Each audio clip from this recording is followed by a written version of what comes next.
And Sam, we are just so honored to have you with us. My name is Mike Abel of Delawareans for Palestinian Human Rights. Our dear friend and co-moderator is John Lintner. And over the past years, John and I have co-led a leadership program to Palestine. And I could say a lot about his background, work and involvements, but really in one sentence, John's experience with Palestine began after the 1973 war. His experience with Palestine has been just taking place for many decades. He has acted in hope and solidarity to seek justice for Palestine. So John, thank you for just all the amazing work that you've been doing all these years. So John, at this time, I'm going to turn this over to you, my dear friend, and let's get going. Thanks, Mike. For most of you, Sam Bahour needs no introduction. Some of you have met him in Ramallah, others know him through his insightful writings about the lived realities and challenges for Palestine. Due to the pandemic, we can't travel to Palestine right now, so we are doing the next best thing, a virtual visit with Sam. I won't take time to rehearse his whole bio. You can read it on his blog. But suffice it to say, Sam is a wise and insightful interpreter of occupied Palestine. He brings to it a rich mix of life experience. Sam is a Palestinian American born and raised in Youngstown, Ohio, and I would add a graduate of Youngstown State University, where I am a graduate. He moved to Palestine in the 1990s. He's been a leader in developing a telecommunications industry, as well as a major contributor to development of Palestine's high-tech sector, and being active in the banking industry. He writes frequently on Palestinian affairs and has been widely published in leading publications and media outlets. He tweets at Sam Bahour and blogs at epalestine.ps. It's my pleasure to welcome Sam. And Sam, I want to start off with a question to set the context. Our program's titled Build Back Better: What to Expect from the Biden Team. Sam, the Biden team is now engaged in a situation in Palestine and Israel that's significantly different than at the end of the Obama administration. How is the context for Palestine different today? And how does that warrant a reset of US policy regarding Palestine? Welcome, Thank Sam. you. Thank you, John. Thank you, Mike. And thank you for that great introduction. I want to give special thanks to the three organizers, Delawareans for Palestinian Human Rights, the Delaware Churches for Middle East Peace, and the Students for Justice in Palestine at the University of Delaware. I do a lot of these Zoom calls, and I must say the preparation that went into this one is one of the most thorough that I've seen. So congratulations to you all. Your question is spot on in terms of what has changed now and what can be done in the bigger context. I would start by noting that the Obama administration did not leave this file in a healthy state. Although his administration did allow for the international community to express itself, when the US under Obama, as he was leaving, abstained from a United Nations Security Council resolution 2334, that we can talk about later. This could be a model thinking forward. If you can't hold Israel accountable directly, then the least the US can do is step aside and let the overwhelming majority of the world do so. Indeed, as you noted, I mean, today the situation is much worse off than before. Trump's damage here is real, was real, and continues to be real. Dare I say irrevocable, because human beings make strategies and policies, and I think human beings can change them as well. You are all well versed on this damage, so I won't go through the laundry list of what Trump did. It's enough to say that the status of occupation being dismissed from the US vocabulary, as well as settlements being deemed legal in the US view, is damaging enough. And I think that's maybe those are the two places we can start with. Of course, these two items and many more can be corrected almost overnight, to be honest with you, if leadership exists. I point to four specific points that maybe set the context as you asked. Number one, the situation on the ground is deteriorating at a pace that is taking us to another round of full-scale violence. Daily, the aggression by the Israeli side, whether it's demolishing of homes, taking our water resources, embattering Gaza even after it has been embattered beyond being livable, is all very, very real. I actually wrote an op-ed in Haaretz, the Israeli English newspaper, back in August of 2020, stating that we're heading to another round of serious violence if this is not addressed. Secondly, the red herring of this ongoing, never-ending debate about one state or two state, as if we're there, as if we're on the negotiating table about to make a deal, and that couldn't be further from the truth. I believe that two states is an already decided fact, and it has been codified by the Palestinian political agency within the system of international law at the General Assembly. So for me, especially from November 29th, 2012, when 70% of the world recognized the state of Palestine, that is political capital that has been spent. And we could talk a little more later about what to do from announcing it to actually making it reality on the ground. Thirdly is the Palestinian internal affairs has reached a very, very dangerous phase. And here I'm not only talking about the mess that we're currently facing with the announcement that there may be elections here, but I'm talking about the damage that 53 years of military occupation has done to our education system, our healthcare system, to our economy, and internally affecting even our judiciary. All of this, and added to that, Palestinian Authority governance flaws has taken a serious toll on the state of affairs internally in Palestine that cannot be ignored. And lastly, I would say the fiasco of the Trump administration actually opens up a door where the US can adjust the wrongs that have been done, not only during the Trump administration, but wrongs that have been historically embedded in US policy. I repeat here that bleak reality can be corrected if leadership exists. And if the US is still playing the short-term, lobby-driven political game, then nothing will happen. If they feel that the Biden administration is well-positioned to jump forward with corrections in hand, then I think we'll be in for some significant changes. I don't want to say I'm holding my breath, but we're going to work every day to try to make those changes real. Thank you, Sam. So the Biden administration says that it seeks to be a leader in supporting human rights and international law, and yet there's a long list of ways that the US has protected Israel from accountability for its violations of international law. So already we have Secretary of State Blinken opposing the investigation of Israel by the ICC. What steps do you see as a foundational for building a genuine US commitment to international law and human rights? Good question. Accountability is a very robust domain. It is not limited only to the International Criminal Court. Accountability can be applied as we view the posture of the US position as it relates to US law, especially as it relates to the exportation of arms from the US to Israel. There's a body of law in the US, not international law, but US law, which states what can and cannot be done with the use of those arms.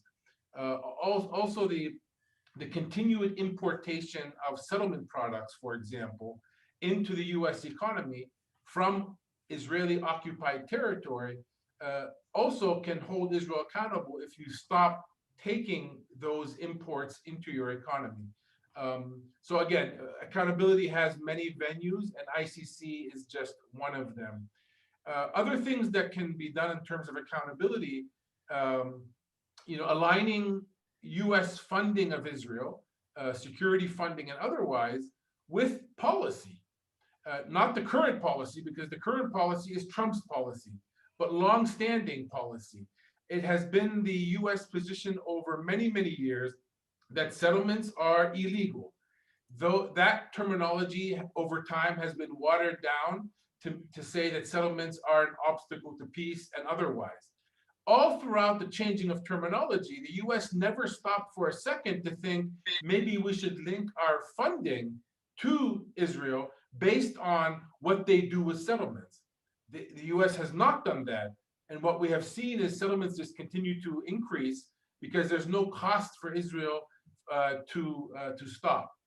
Also, other things in a more domestic scene, AIPAC, the pro-Israeli lobby in Israel, it's about time that they register as a foreign lobby. It has been totally apparent after so many years and so many writings and so many investigations that this pro-Israeli lobby is not acting other than an arm of the Israeli government inside the US political system. They have hijacked, in a way, the US political system, and it's time that we call that bluff and actually get them to register as a foreign lobby, which has much more restrictions than that can be placed on them. Another area which is important in terms of accountability is to stop criminalizing the work of Palestinians and those in solidarity with Palestinians, like your organizations, in the US. We have seen an increase at the state level and now at the federal level with Trump, trying to criminalize anybody who's working on the issue of Palestine. I happen to be a board member of an organization in Washington called Just Vision, and we do documentaries. We are currently about to release our latest documentary called Free Speech. It's untitled right now, and it's going to talk about Americans losing their constitutional rights because they stood up against Israel. And I would highly encourage people to be reminded that under the auspices of Israel-Palestine, Americans are losing their constitutional rights to freedom of speech, freedom of boycott, and others. And then there's policy issues that can hold Israel accountable. I won't go through the whole list, but there's a reversal that needs to be done in a structural way to bring all of the kind of illegal acts that Trump did back into the realm of legality, whether that's announcing that all of Jerusalem is Israel's capital, whether it's moving the embassy, whether it's the claiming that occupation no longer exists, whether it's the statement on settlements being legal, whether it's the assigning the sovereignty of the Golan Heights, which is part of Syria, to Israel. All of these are blatant violations of international law and common sense, to be honest with you. So there can be a reversal there. One thing I would note is, especially as we think of the Biden administration, is we need to learn from the past failures. Oslo failed. The Oslo process, which tried to bilaterally get the Palestinians and Israelis to negotiate an end to the conflict, did not work, but it had many lessons. One of the lessons is that the end game was never defined. So Israel thought they can keep building settlements, keep taking land and water and other economic resources, because no one ever said that there has to be a Palestine.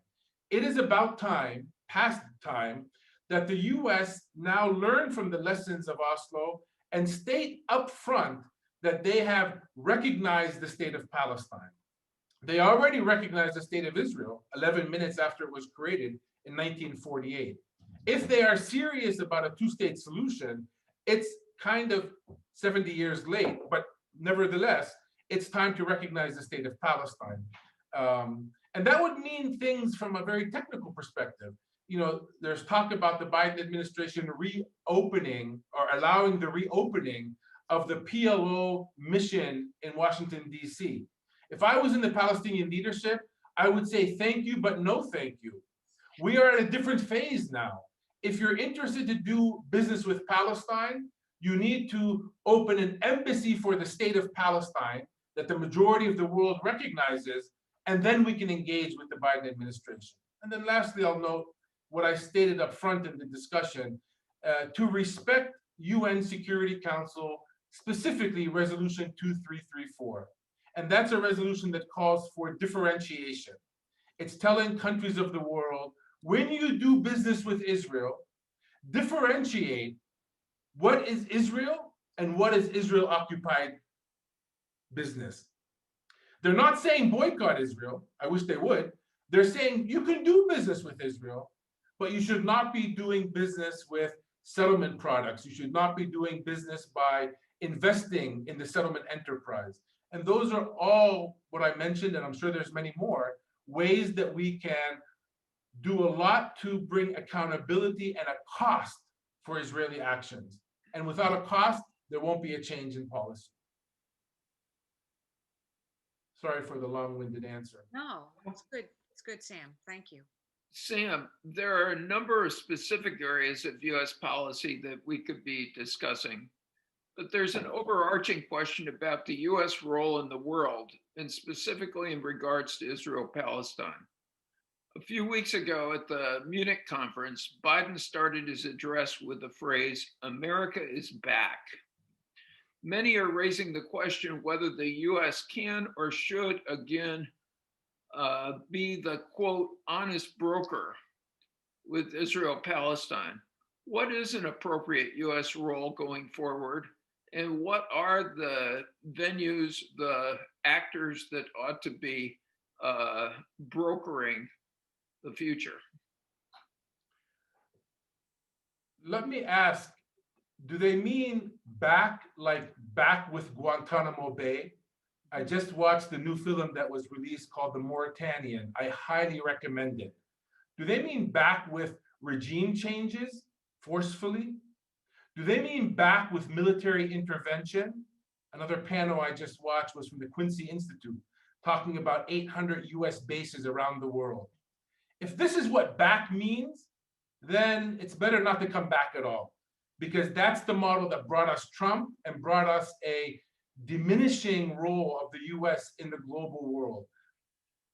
Two articles have just been released that I read on this about coming back. One was by my friend Peter Beinart, who was in the New York Times, and it says Biden wants America to lead the world. It shouldn't. And it's a very powerful article saying we're not in a place today internally, domestically in the US, to lead anything.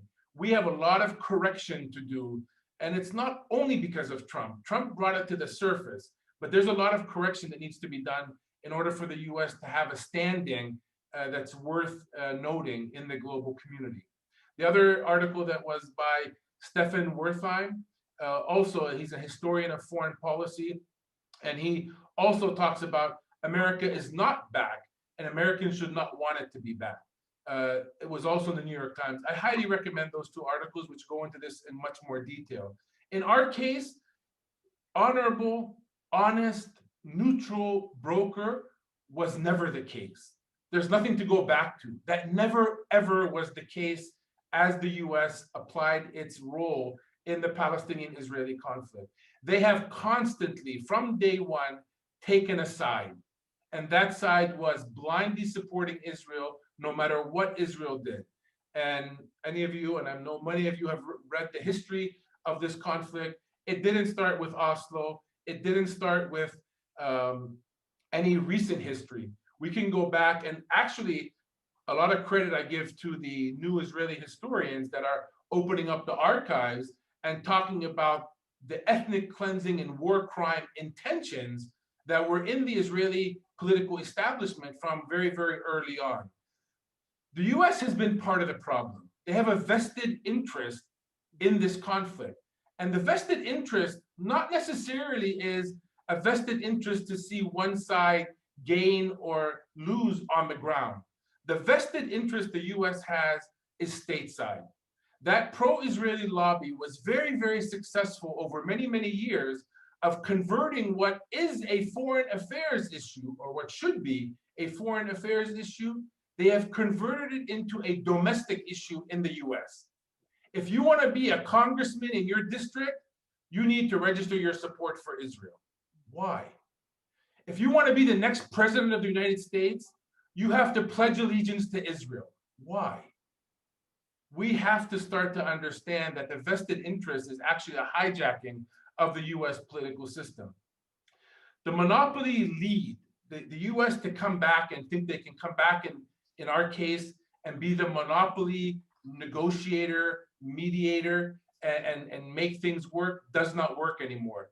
If anything, if there was a silver lining in the Trump administration, it was that he went so far outside of common sense and international law that finally the Palestinian leadership, late in the game, stood up and said, that's enough. We will not accept, as a party to the conflict, we will not accept US monopolization of the mediator role. We will only accept multilateral approaches to mediation. And they said the US can be there, but the US is not going to be the only one that calls the shots on how any kind of future peace process moves forward. So coming back is something which is a little bit of a fallacy, because coming back brings us exactly where we were so another Trump administration can come forward. Thank you, Sam. So the next question is, Palestinians seem eager to see the restoration of US support, UNRWA, and US aid. So one of the challenges of providing aid is to support without being co-opted to serve the occupation.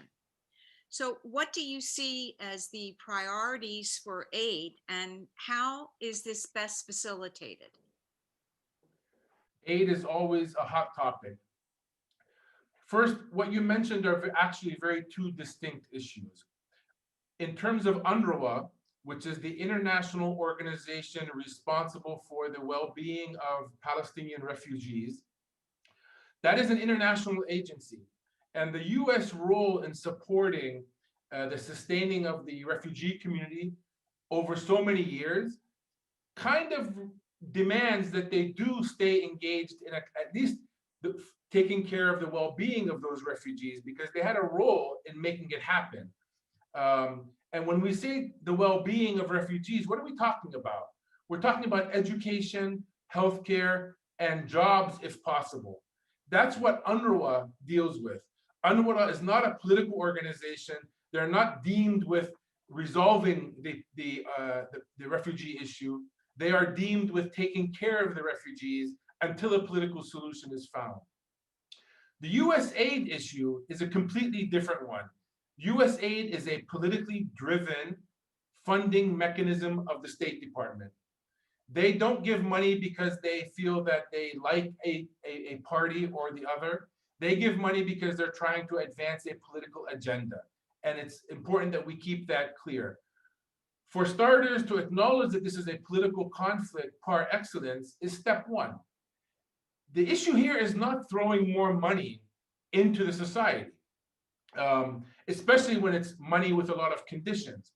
The first acknowledgement, or in the first instance, any political entity like the State Department and the United States needs to acknowledge that we are in a political conflict.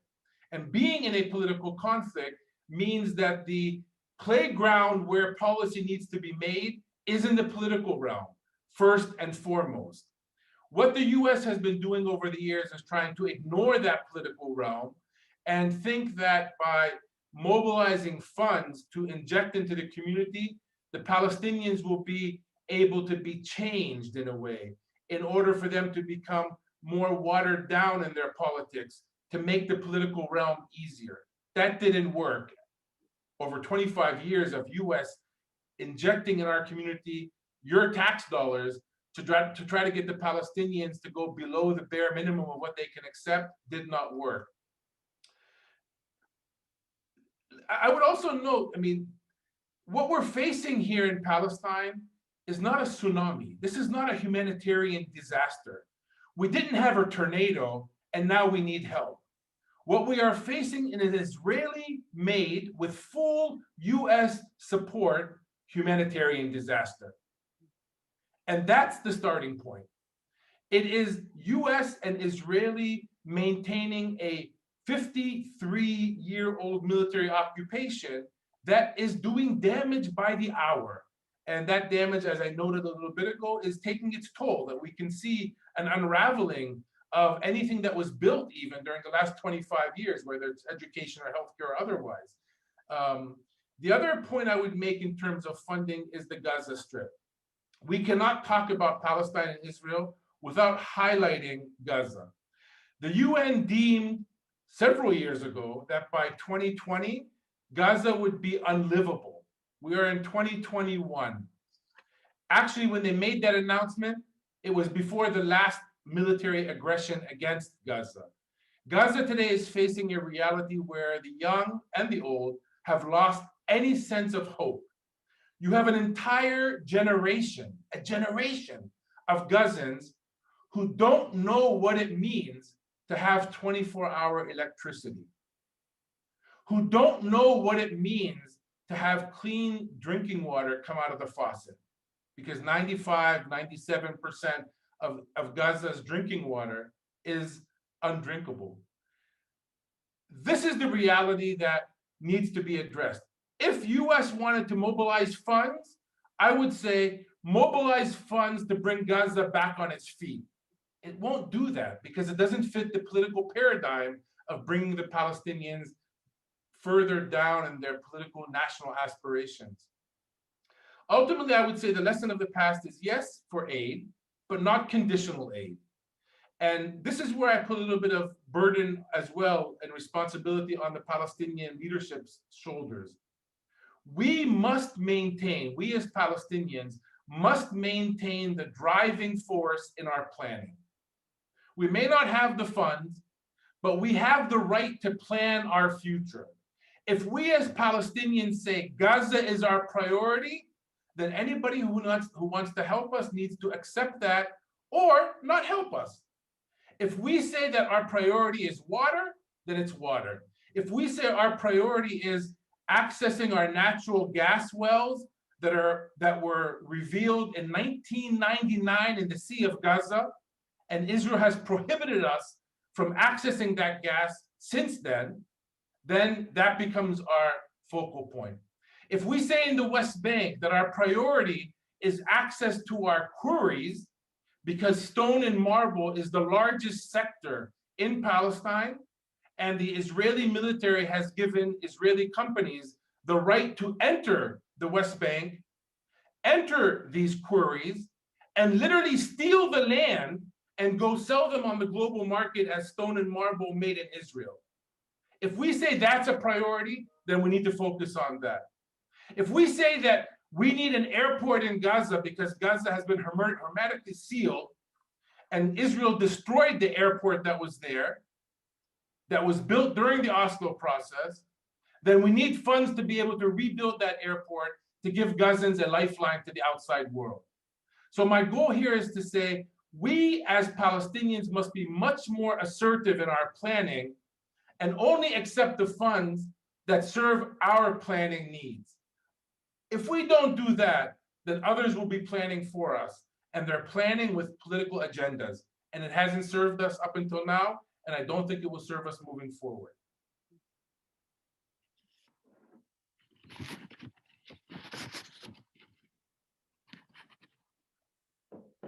Sam, most members of Congress were very enthusiastic about the bipartisan support they mustered for the Nita-Lowey Middle East Partnership for Peace Act.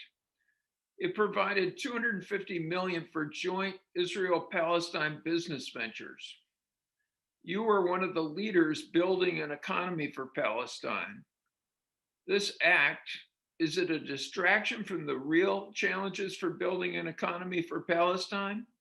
What are the economic challenges that you would most like to see the Biden administration address? It's a continuation of my last comment in terms of, I believe, yes. I mean, I'm very familiar with this act. I've been following it for the last 3 years. At one point, I was actually asked to comment on it, and I actually dissected it and had a whole list of comments on the act. Happily that I saw some of the things I mentioned removed from the final act that was approved, which is great. But in the general sense, it is a distraction. It assumes, again, that throwing money at this issue will resolve it, whereas we are in a political conflict par excellence. Without a political paradigm, no amount of money is going to actually make progress. And I say that, I mean, I'm a business person. We always need funds. I mean, investment money is needed for sure. We're building a state. But like I told Christiane Amanpour when she interviewed me along with Ambassador Friedman, I need money to build something, but first I need to know how to build. I want to go to New York and build a building. I don't take your money and go start building it. I first go and figure out what are the building codes. Am I allowed to build 10 floors or 20 or 100? What kind of building do we want? Once I understand the parameters, using the analogy, once I understand the political parameters of what we are building, then I can take funds and build a 50-story building because that's what I'm allowed to build. If I start building 50 floors and find out that it's only 20 allowed, I would be wasting people's money. Going back to this act, and I understand, I want to give credit a little bit here because I know the people behind this act, they're not bad people. And I think they had a major effort in getting both parties, Republican and Democrats, to sign on to this. That's a huge feat, but it's a feat within the realm of US politics. It has little to do with the larger context of the political reality that we're living in. In a way, it's an artificial forcing the Palestinians and Israelis to cooperate, forgetting that there is a 10-meter wall that was built by Israel between the Palestinian and Israeli communities. It's highly conditional, mainly because, like anything that passes through US Congress, it is going to be restricted by past legislations and US aid rules and regulations. That in itself limits who this fund can actually benefit and how the fund can operate inside Palestine. Sadly, and maybe stupidly, the US legislated itself in a corner on this issue, thanks to that pro-Israeli lobby a long time ago. Back to building the Palestinian economy, where I spend my life working on. I wrote something several years back, and I know John and Mike have seen it. It's a list of 101 issues that Israel can take action on tomorrow morning. Issues that will not end the conflict. Issues that will reduce the tension and allow the Palestinian economy to start again. That's a list that I would start with. Maybe 101, maybe they're not all 100% practical. Maybe 50 are, or 30, or 20, or 10. How about the Biden administration take 2 and try to start with that? They will find that the Israeli side is standing right in front of them on every single one of those items saying, no, we don't want the Palestinian development of the Palestinians to develop their economy. So that list would be one list I would start with. The other thing I would start with is the 4th Geneva Convention. We are not the first people to be under military occupation. We are not going to be the last, sadly. There is a body of law that comes with military occupation. It is called the 4th Geneva Convention. And that's why it is so important that the Biden administration readjusts their definition of the state of affairs here to be a military occupation so that law can apply. If there's no law that applies, then we are left with the law of the jungle. So don't ask anybody why they did this or that, because in the law of the jungle, everything goes. I would rather remain focused on, like the rest of the world does, on this being a military occupation with that body of law. That body of law, if you read it, it says that the military occupier must actually go out of its way to maintain normalcy of life for the people under occupation. Can you imagine where we are today? We are having a military occupation going out of its way to destroy anything resembling a Palestinian economy, whereas the body of law says the only thing that they really have an advantage on are issues of security. Interesting. No wonder Israel keeps using the terminology of security. even though they don't recognize this as a military occupation, just in case, they keep using the terminology of security as the premise why they're doing anything. They know very well that this is a military occupation, and that's why they're using the terminology. One of the things in terms of building our economy is our utilities, our electricity, our water, our petroleum, our gas. It's all coming from Israel. So if you want to start helping to build the Palestinian economy, start to relieve ourselves from that Israeli supply. And what do I mean by that in the bigger sense? Our Palestinian economy, 70% of our imports depend on Israel. 85% of our exports depends on Israel. So Israel views us as an extension of the economy of Tel Aviv at the end of the day. And by the way, not to get too technical, they actually deal with us as if we're an individual Israeli citizen. What do I mean? When they sell the Palestinian Authority electricity, they're doing it at retail rates, as if the Palestinian Authority was a household in Tel Aviv, not a wholesale rate, and definitely not a different country that's buying a supply. So there are issues that are very technical that we need to get into if we're serious about building a Palestinian economy. Bottom line, this act was kind of like the Camp David talks in 2000. The sides were talking amongst themselves. In Camp David, the Israelis were negotiating amongst themselves and produced what they called a generous offer. No relationship to what the Palestinians could accept or cannot accept. In this act, the Americans, Republicans, and Democrats are negotiating amongst themselves and had produced this huge fund. Again, not in relationship to anything that the Palestinian political agency had a role in talking about. By the way, the size of this fund is, I think, over the 10 years, something like $5 billion, and only 5% can be used for expenses. That's $2.5 million. Can you imagine the number of people who would like to get their hands on $2.5 million? The peace industry train just keeps on moving, and that's what we need to stop. So Sam, going back to your comments about security, there has been a long focus on security for Israel. And frequently, political discussions of an end to occupation shift to a discussion of how security will be guaranteed for Israel.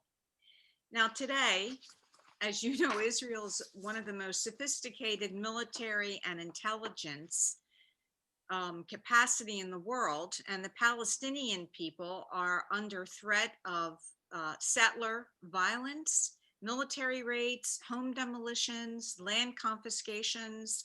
So it appears it is the Palestinians that now have the greatest security needs. Do you share this view, and what steps can the US take to encourage a different approach to security and military assessments? The Israeli side has a public relations machine, and that machine produces every so often terminology to try to distract attention to what it's doing on the ground. In one sense, we have security, and everything is based around security. In another sense, especially after 9/11, because that was the tone of the day, it came out to be terrorism, security, but in a terrorist kind of way. Actually, they went out of their way trying to connect Palestinians to what happened in 9/11. There was no connection whatsoever. But the Israeli side wanted to make that connection because it served that PR machine.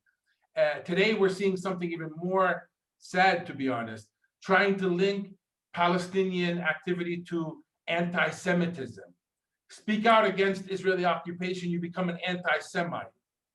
That's sad because anti-Semitism is something that's real, and we need to face it. Being critical of Israel should not be in the same bucket as someone who is raising a Nazi flag in Washington. So this machine continuously tries to create kind of coat hangers that people can link into to be able to remove the attention from the actual reality on the ground. Let's come back to reality. Reality is The Fourth Geneva Convention, the body of law, remember, the United States and all of us US citizens, we kind of cherish law, especially after January 6th, right? Under law, the Palestinians, the occupied people, are a protected people, which means the signatories to that Fourth Geneva Convention, the US being one of them, is not watching a sport match of Palestinians and Israelis fighting it out, but rather the US and other countries of the world who have signed on to the Fourth Geneva Convention have an obligation to hold the parties accountable when the protected people are being damaged. And I think documentation has proved that the protected people are being damaged by the day. The mantra of security has been misused from day one, and it's because of the reasons I said. I mean, they know that in the Fourth Geneva Convention, security is the only item that they can actually have some kind of traction on. I wrote a joint article with a Jewish British friend of mine, Tony Klung, and it was first released in the Le Monde Diplomat, and it talked about the ambiguity. Does the Fourth Geneva Convention apply or not? Is this occupation or not? The world has decided, but it's time for Israel to be looked at very directly, and for Israel to say, and for the international community to say to Israel, you tell us, is this a military occupation? If it is, it needs to end, because occupations are temporary. 53 years is kind of stretching it. If it is not a military occupation, Israel, in your view, then you need to start to deal with the Palestinians with the full plate of rights that you give every Israeli citizen. And so the ambiguity that Israel has created of sometimes it's an occupation, sometimes it's not, should not be allowed to go on any further. The US, in terms of security, has actually already taken a different approach. It was under Obama. During the Kerry couple months effort to try to reach positive traction on the peace front, he did something different. He brought in McKinsey and Company to do an economic study here. We can talk about that later. But on the security front, he brought I think it was a 4-star general, General John Allen, if I'm not mistaken. And he came in and did a study, basically, of how to relax the Israeli concerns about security. That report has not been formally issued to the public, but I've seen summaries of it, and Israelis, very significant Israelis, have told me he solved it. The mechanisms of how to protect Israel once occupation is done is kind of behind us. What's left is there political will to act on it? And what we've seen is there has not been political will, not on the economic front and not on the security front, for Israel to actually act on information that they paid for to bring forward. So political will is where we're at, and that's where the Biden administration can take the ball and run. They don't have to start from zero. They need to open up those files and see what was done before, and then use their political will, if they have it, to start to implement some very clear policy items that have been decided. So Sam, when it comes to the US Congress, if you ask a member of Congress their opinion on Israel-Palestine, the words out of their mouth are always two-state solution. I'm not sure they understand it, but that's what they say. You've been very clear there are two states, but currently no two-state solution. It's unobtainable. In large measure, this is a issue of a lack of symmetry. One state's powerful and exercises control over almost every aspect of the life of the other. The US continues to say it's their official policy that they're committed to two states. You've already said a little bit about this, but if this is our commitment, what actions should the Biden administration take to empower Palestinians and force a greater symmetry? I would start by saying what the US says does not define the Palestinian articulation of their self-determination. That's something that we Palestinians decide on. We're being influenced, and we have been influenced over the years by many parties, including the US. But ultimately, what matters is how the Palestinians themselves define their self-determination.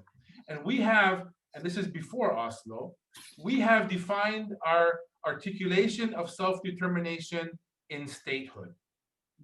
Having said that, today, and as I noted, to me, Palestine exists today. We exist on the land. I'm here in Palestine. I'm working within a Palestinian context. However, this state of Palestine in 2021 is militarily occupied. So the issue is not, is there a state or is there not a state, or should there be a state or there not? The issue is, what are we going to do to remove the boot of Israeli occupation from that state of Palestine as the Palestinians themselves have defined it? By the way, we defined it given a huge historic concession. We accepted the state of Israel on Palestinian lands. That is a historic concession. So what we're defining is, or what we're working towards now, is removing the occupation from the, let's call it the new state of Palestine. I actually wished in the 2012 resolution, they would have called it New Palestine, kind of like New Zealand, right? New Palestine, to signify this is not the Palestine in our hearts. That will never go away. We know what Palestine is or was. Today, it's something different. Today, it's the West Bank, the Gaza Strip, and East Jerusalem. So that's where we're heading. Yes, I mean, Israel is powerful, but Palestinians have something that Israel can't innovate in their startup nation. And that's the pen required to sign their birth certificate. Only the Palestinians can do that. And that's why Netanyahu is hell-bent on Palestinians coming forward and recognizing Israel as he defines it, not as it's defined in international law. He forgets that the Palestinians already recognized the state of Israel. It happened at the beginning of Oslo. It was the first step in Oslo. The Palestinians, with a lot of pressure, of course, recognized formally, explicitly, the state of Israel. In return, Israel did not recognize the state of Palestine.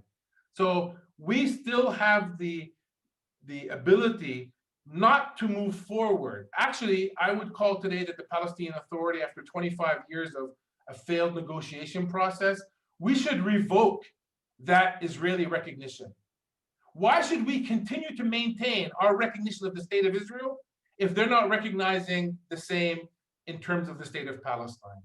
So that would be a readjustment on our side, and it's something that I actually suggested to the Palestinian leadership. The other thing that we have is the justice embedded in our struggle. That should not be lightly spoken about. The historic error that took place on the Palestinians in Palestine. Remember, we didn't go look for a conflict. This conflict came from Europe to us, and we had to deal with it ever since. But the justice in our cause is so strong that I think that that is a huge amount of strength that we have. It's not military strength, it's something much more important, in my opinion. That noted, I would say the reality is something that is difficult, more than difficult. One of the largest Israeli human rights organization, Beit Salem, just issued a report finally calling Israel an apartheid state, saying that what we're seeing here is apartheid as we know it. And I welcomed that report. It was long delayed in coming, but I embraced the moral leverage that it gives us. However, when we talk about apartheid, we're talking about articulating to an audience that might not understand what military occupation is. Up until now, we haven't reset the legal basis for seeing this as a military occupation and wanting to see statehood as a result of our efforts. A future generation, maybe not far down the road, may come together and say, you know what?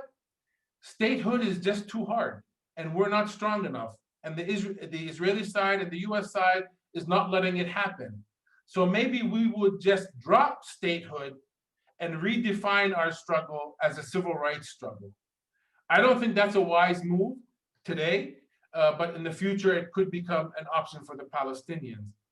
The bottom line here, until the Palestinians decide otherwise, we're going to remain on track to statehood. That state could be the 1967 borders as we have defined it today in the UN General Assembly resolution. But if Israel continues to batter the reality on the ground and create more settlements with US support and cover, then the future Palestinian state may end up going back to the British mandated borders. But we will have a state one way or the other. And that's where I think the US needs to wake up to see the damage being done by them allowing Israel a free hand to create a reality on the ground that is not serving a two-state solution. Lastly, I'll note, I just had with an Israeli friend of mine, Bernard Avishai, an article in New York Times, an op-ed, talking about confederation. Too many people just talk about two states as if it's some kind of fuzzy idea in the air. So we tried to say, we believe the two states exist. How can we envision moving forward? And we put together a vision of a confederation, two states working together for a better future. Not one state with a boot of occupation in it, but two free states working in the better interest of both of them. And I believe, and my colleague believes, that we can become a model for cooperation if the two states are able to act freely. Thank you, Sam. We are at 1:59, so we're really doing well. Why don't we take this time to answer some questions? We may be able to go 10 to 12 minutes. And Janet, I know that you are going to read off the questions to Sam. All right. Thank you, Sam, for your answers to all those other questions. Sure. Here's our first question. This week, you published an article titled, "The PLO is About to Self-Destruct by Ballot Box." The article indicates that the Biden people quietly urged Abbas to seek elections. Now, one possible outcome of elections could be a power sharing with Hamas. What are the new challenges the Palestinian elections could present for U.S. policy and relations? Excellent question.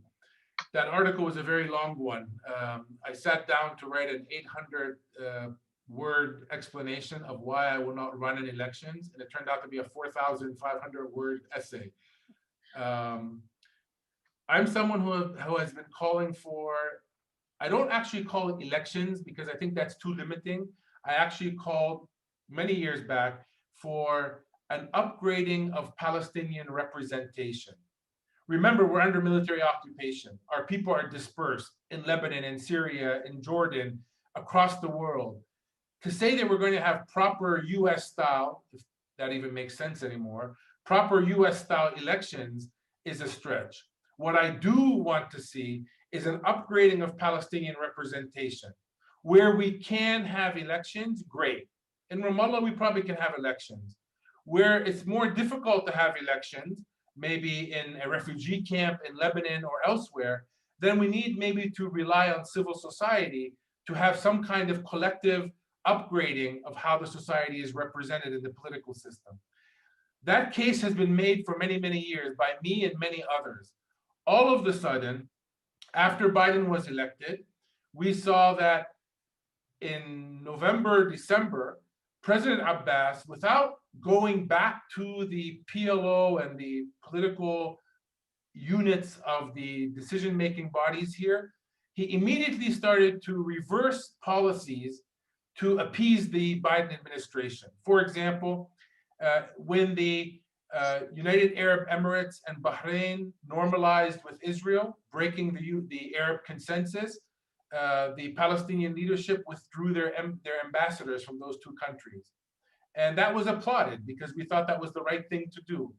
When Biden was elected and it was clear that he won, all of a sudden, immediately, with no consultation, none that I know of, those two ambassadors were sent back to Bahrain and the United Arab Emirates without a change of policy. And then right before Biden was sworn in on January 20th, a couple of days before, the Palestinian president issued several decrees. One decree was very damaging to the judiciary system, basically doing what I call trying to do a Trump on the Palestinians by setting up and making the judiciary serve his political needs. And then he issued a decree calling for elections. Not to get into the great number of details here, but the elections are being called for three levels of entities.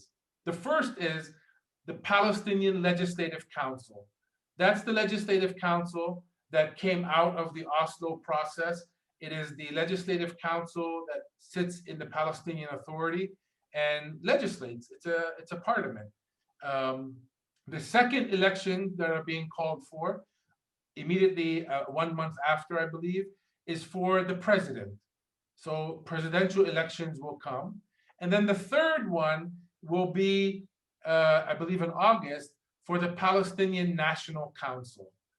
So the audience understands the Palestinian National Council is the legislative body of the PLO. The PLO is the overarching organization, it's the highest level of decision-making in the Palestinian political reality. Instead of starting with the most important, so they can then define what should happen beneath it, it started with the lowest.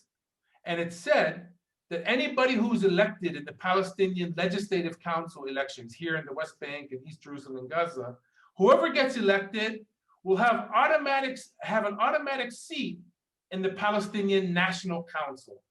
And I took an issue with that because I don't want one party or two parties, i.e. a monopoly of Fatah in the West Bank, a monopoly of Hamas in Gaza, or for them to come together and have a duopoly agreeing on the outcome of the elections before we have actual elections. And I don't think anybody should be able to become a member of the highest body of the PLO, the Palestinian National Council, by default. I think that there should be criteria applied for those who do want to enter through the door of the PLO and create political parties to challenge both Fatah and Hamas. Instead, what's being done is allowing people to enter the PLO through the window. And I had an issue with that, and that's why you have that 4,000-word article, which explains all of it in much more detail. Thank you. The next question. Now that Israel's nuclear weapons capacities are finally seeing the light of day and Israel refuses international inspection, how does the nuclear issue further complicate U.S. policy and role in relation to Israel-Palestine? Good question. The issue of the nuclear role that Israel has been playing is an Achilles heel in the U.S. The U.S. can no longer speak out of both sides of its mouth. It can't call for the world to have a non-proliferation approach to nuclear weapons, and at the same time, to allow its strongest ally, its closest ally, to be able to create nuclear weapons, jeopardizing an entire region in terms of sparking an arms race in the region. That no longer works. So the US has a lot of Achilles heels as it applies to this issue. Nuclear is one of them. Allowing settlements at the same time knowing that settlements is destroying a two-state solution is another, et cetera, et cetera, et cetera. If nothing came out of the Trump era, it is clarity. There's no more to be analyzed. The place we are at right now is, as I noted before, what political will exists to make a change? And if Israel is not reined in on its nuclear proliferation, then the region, starting from Iran, but others as well, will seek out even faster to be nuclear armed to be able to counter that. That's the arms race that all of us probably were involved in trying to stop many, many decades ago. It's back because our ally refuses to back off their nuclear program. What is the best channel to influence the Biden administration to recognize Palestine and hold Israel accountable with respect to occupation, settlements, and human rights violations? Excellent question. And that's the practical part of all of this. I'm an old style organizer. So I roll up my sleeves and start knocking doors at the local constituencies. That's where American policy is actually affected most. So I do think that whether it is in our communities, with our congressmen and senators, with our churches, with our um, other movements like Black Lives Matter and others that are working on the US scene, all of them need to be aligned on this issue and use the leverage that they have to work up the ladder so the Biden administration sees that this is no longer something which is not aligned with the American people. And I say that knowing, I mean, coming from Ohio, when I was working in the student movement in the US, you know, when you said you were a Palestinian, they, you know, anybody would say, oh, you're from Pakistan. That's no longer the case. Today, people understand not only where Palestine is, but what the struggle of Palestine is all about. And they understand the wrong side the US has been on for so many years. So I think the American people, including the Democratic Party for that matter, has moved a long way. Thanks to people like Bernie Sanders. He boldly said that the Palestinians are human. I know that's a low bar, but he got pushback on that from the traditional Democrats. He didn't get pushback from the base of the Democratic Party. So we see that the grassroots in America, especially the church community, especially the activist community, especially the women's movement and Black Lives Matter, they're already there. But we need, as Palestine-specific organizers, to make sure that we leverage all of that value that those communities have to be able to articulate to the Biden administration, doing the right thing has a positive outcome for your political future or the Democratic Party's political future and doesn't have a cost. Prior years, maybe one can say there was a cost to stand with Palestine. Today, I actually would say, and go even one step further, that if the US does not adjust its policy towards the Israeli occupation and help Palestine come to fruition on the ground, their standing for sure in the region, but maybe globally, will forever be damaged. Until there's a correction here, I don't think many entities, whether they're states or otherwise, are going to take the US serious anymore. And we saw what happened with the Trump administration, which took that wrong policy and took out a billy club and tried to beat us up with it. It doesn't work that way. Rights are rights. They cannot be beat up away. And I think the Biden administration is has a prime opportunity to make the corrections needed. The US is at a place where corrections can happen today. That wasn't the case maybe 4 years ago, where business was being done as usual because people were too scared to step out of the box. Thank you, Sam. John? Thank you, Janet. So Sam, that last question you were responding to and mentioning that you're an old organizer from way back. As we come to the end of our time, we hope to leave with some clear actions for all of us to focus on as we advocate and educate our members of Congress and the Biden administration. From all these different pieces, what are the most important points to communicate to build back better? If I was to go to see my member of Congress today, what are the talking points I most need to emphasize? I would say to start with, if the US wants to come back better, that means to come back by correcting historic errors. And that requires all of us to have an understanding of what those historic errors were. And I think we have that. And we need to make it clear that this is not about Trump and a knee-jerk reaction to what Trump did. This is about a US standing over time, over Republican and Democratic presidencies that have had issues in getting on the right side of history. Because we don't want to do what Trump did. We don't want every action that we take to be just an action to reverse what he did, because it's not about him or Biden. It's about the US policy towards this tinderbox called Palestine, Israel. I would say that there are three general areas that we need to be aware of. One is what policy items can be taken. One is what actions can be taken. And one is, how do we hold the parties accountable in an equitable kind of way? On the policy side, we need to move beyond empty statements of a two-state solution. That is beyond us. That's behind us. And you know, I heard the State Department spokesperson respond to that reporter the other day.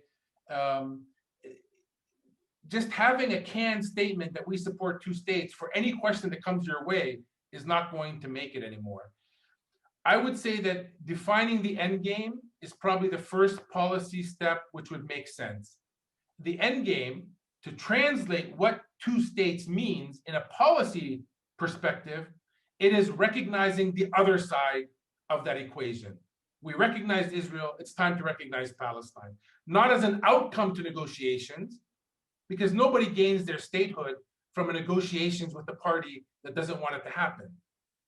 Our statehood is already defined, it's recognized by the majority of the world, so the US coming on board would not be nightly news.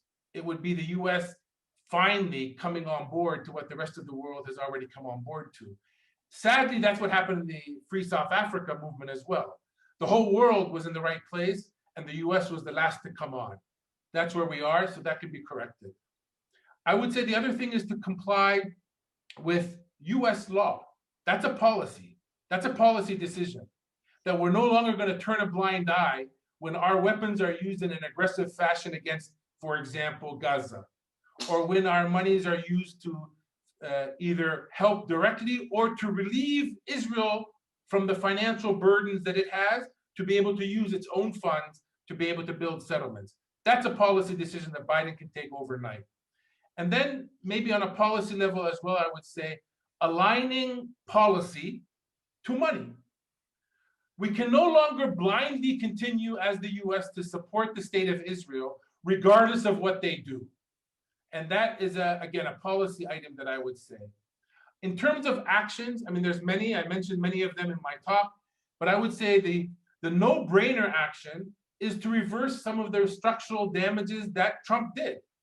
Because some of the things that he did, such as the status of occupation or legalizing settlements, the Jerusalem issue, those are issues that can be reversed and in a positive way looking forward, and in total alignment with international law, which would help the US gain standing, regain standing in the international community as well.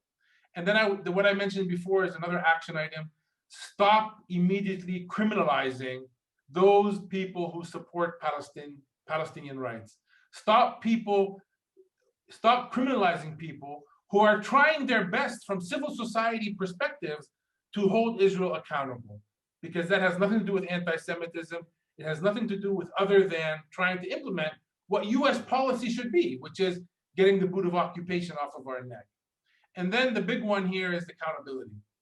If there's not a cost to Israel for doing what they're doing, they're not going to change. So I know that the Biden administration has already deplored the ICC case, and I have to ask why. It's shameful that when the Palestinians get the tool in the international rules-based order that we live in to be able to act in holding Israel accountable non-violently, we tell them no. And when they try to violently respond to Israel, we tell them no. And that State Department reporter was spot on. Where do we go? Where do we go? Our rights are being violated by the hour. Where do we go to complain? If not to the body of international law, International Criminal Court being one of them, to be able to hold Israel accountable. And by the way, it's not the only place we're holding Israel accountable. We're holding Israel accountable in the International Telecommunications Union for not giving us telecommunication frequencies. We're holding Israel accountable in the International Postal Union for not giving us our postal rights, et cetera, et cetera, et cetera. Let's use the US leverage in all the venues of accountability to tell Israel there's a cost for violating international law. The ICC is real, but it is not the goal in itself, and it's definitely not the solution to this conflict. It is the accountability factor to levy a cost on someone who has done a war crime, The ICC is not a political agency to define a political solution. They are tracking individuals who have undertaken war crimes. If the US can't say, yes, no matter if you are our ally or you are not, if you committed a war crime, you should be brought to justice. If we cannot say that, then I'm not sure what the US stands for anymore. And we already mentioned about the US not being able to ignore the Israeli nuclear program. That's a place to link that discussion into the entire Iran discussion. Let's have one standard for the world, and then I think our credibility will come back. I'd like to end not only by thanking everyone, but also mentioning that my email and my social media links are at epalestine.ps. And I warn you, I'm one of 12 Palestinians worldwide that will reply to you if you send an email. Thank you very much. Well, Sam, we are just so grateful to you for such a brilliant and most inspiring conversation. I mean, you are just a wealth of knowledge. You've given us excellent points. You've shared them with us, and it really leaves us with just renewed energy and spirit to speak out, to make our case over and over within the virtual corridors of power, demand action from our elected leaders, and push for moral change. So, and to you, our dear friend participants, we know that, you know, this was a lot that Sam gave us today. So please use what you can. Reach out to us if we can help you. Follow Sam's blogs and his articles and his Twitter feed, and follow Delphr on Facebook and Twitter and our website. So thank you all for just the amazing justice work that you're doing. We're going to leave you now with fierce hope and solidarity, and stay well. And Sam, blessings to you and your wonderful parents that came on the Zoom call with us. That's wonderful. So with this, it's 2:20. We all did a great job. So thank you. Thank you so much. Thank you all. Be well.